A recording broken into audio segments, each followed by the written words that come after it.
A hush fell across Britain when the palace confirmed that Catherine, Princess of Wales, had beaten cancer. Overnight, the anxious whisper of a nation turned into a collective exhale as Kensington Palace's understated bulletin on the 10th of June 2025 declared her cancer-free, a phrase so quietly typed yet thunderous in its impact.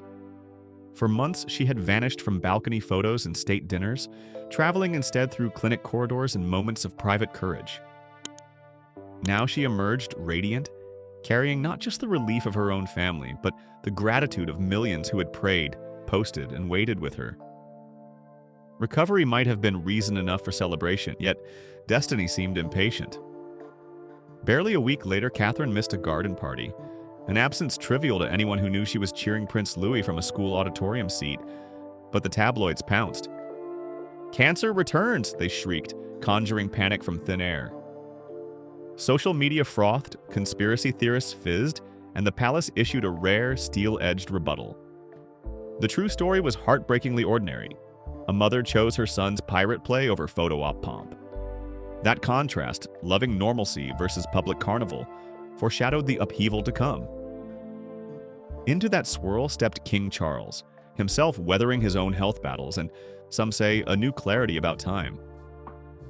Tradition dictates that the Duchy of Cornwall, an estate of farms, investments, and more than £1 billion in assets, remains the exclusive sandbox of the Prince of Wales. Charles shattered that precedent. In a sunlit private audience, he placed a folio of duchy papers into Catherine's hands, effectively asking a daughter-in-law still drawing strength from remission to steer one of Europe's oldest financial engines.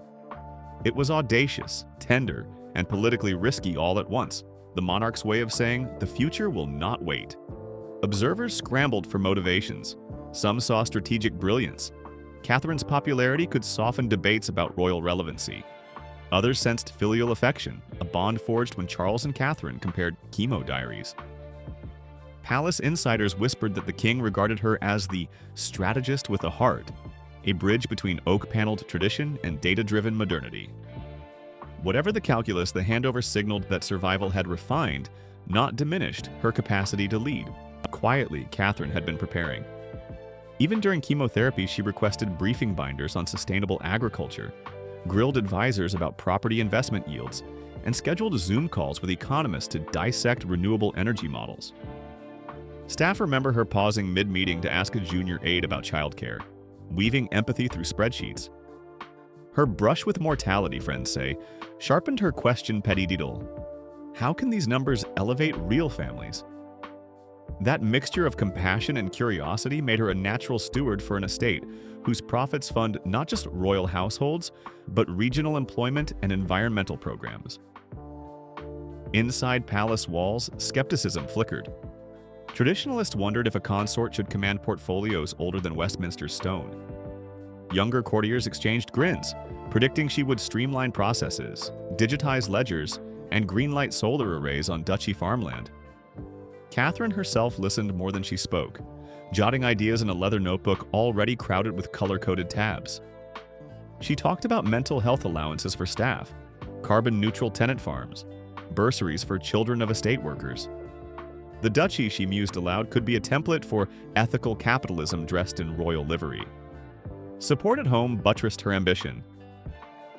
William, half amused and wholly proud, joked that his wife's spreadsheets now outnumber his.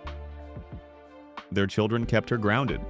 George poring over maps of duchy lands like a budding cartographer, Charlotte practicing curtsies with mischievous precision, Louis presenting a glitter-smeared super mummy drawing that took permanent residence on Catherine's office shelf.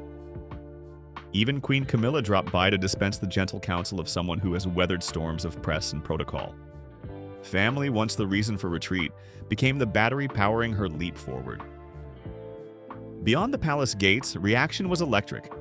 Hashtags from Kate Strong to Duchy Reborn trended as Royal Watcher podcasts dissected her every spreadsheet rumor.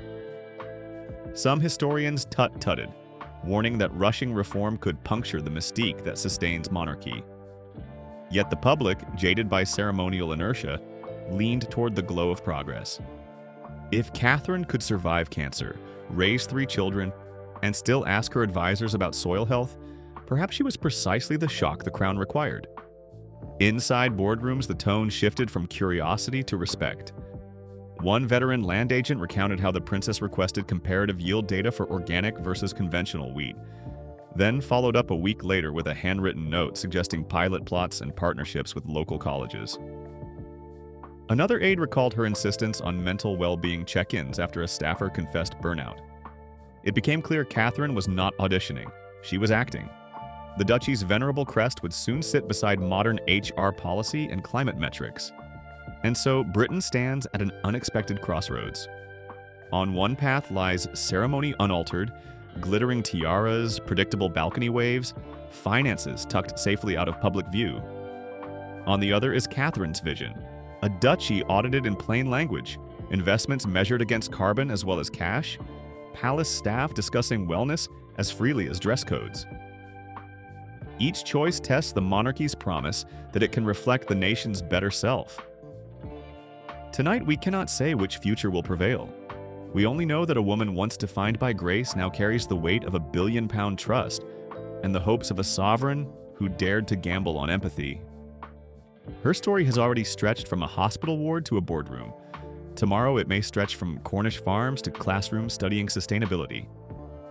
The question isn't whether Catherine will change the duchy. It is whether the duchy, in her hands, will change the crown, and whether that change, born of recovery's fragile miracle, will be enough to let a centuries-old institution keep pace with the world racing beyond its gates.